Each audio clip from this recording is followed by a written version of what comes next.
Hope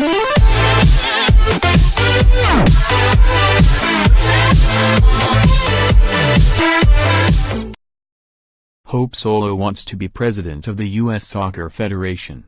Last we heard from Hope Solo, in August, the U.S. women's soccer goalkeeper was reminding everyone that she was not retired even though she hadn't played competitively since the 2016 Rio Olympics, when the national team suffered a stunning quarterfinal loss to Sweden on penalty kicks.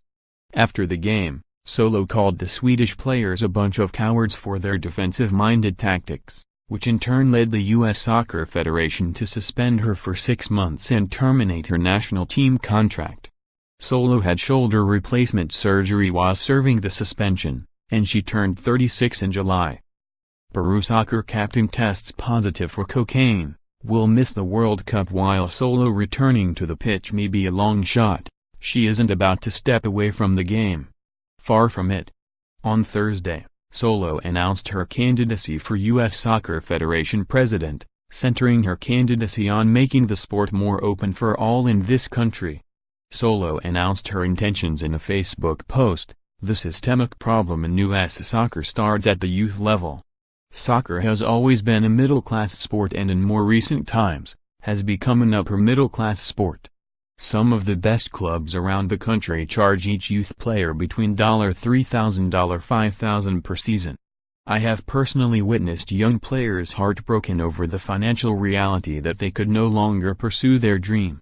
Yes, most club teams scholarship kids in, but it is the responsibility of the USSF to develop the best youth in America.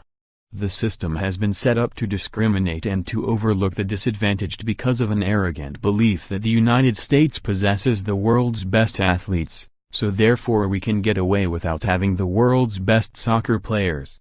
It is an outdated and a painfully evident reality that the national teams currently face. We need passionate and intelligent soccer people leading the way at U.S. soccer. The business strategy at U.S. soccer cannot continue to be profit before progress. The heart of what USSF must represent is the development of youth soccer in America. Solo was one of 5 U.S. women's national team members who filed a complaint with the Equal Employment Opportunity Commission against U.S. soccer over equal pay compared with the men's team and was involved in negotiations for a new collective bargaining agreement between the team and the governing body. A new contract was worked out earlier this year. In her message, she railed against U.S. soccer's stubborn and elitist attitude and said the regime of former President Sunil Gulati had set the organization down the path of capitalism first. But the question we all must ask ourselves is this: why does a profitable non-profit organization with millions of dollars at its disposal not make the world's most beloved sport accessible to all? Where do the massive amounts of money go? She wrote. Gulati, who had been in charge of U.S. soccer since 2006, finally announced Monday that he would not seek re-election in the wake of the U.S. men's team's stunning failure to qualify for next year's World Cup in Russia. As noted by ESPN, a number of other people already had announced their candidacy to replace him, among them former U.S. men's player Paul Caligiuri, soccer executive Kathy Carter, current USSF Vice President Carlos Cordero, Boston-based attorney Steve Gans, businessman and soccer entrepreneur Paul Lapointe, former player and current broadcaster Kyle Martino, New York-based attorney Mike Winograd and former U.S. player and current broadcaster Eric Wynalda. Solo did not address the issues that have landed her in trouble in the past. There was her suspension last year, plus the 30-day ban she received in 2015 after her husband was arrested for driving the U.S. team van while under the influence. She was a passenger. There was her 2014 arrest on domestic violence charges after an incident in which an allegedly drunk Solo assaulted her nephew and half-sister. That case still is pending, ESPN says. And she was removed from the U.S. national team at the 2007 Women's World Cup after criticizing coach Greg Ryan's decision to go with Brianna Scurry in goal for a semi-final match against Brazil.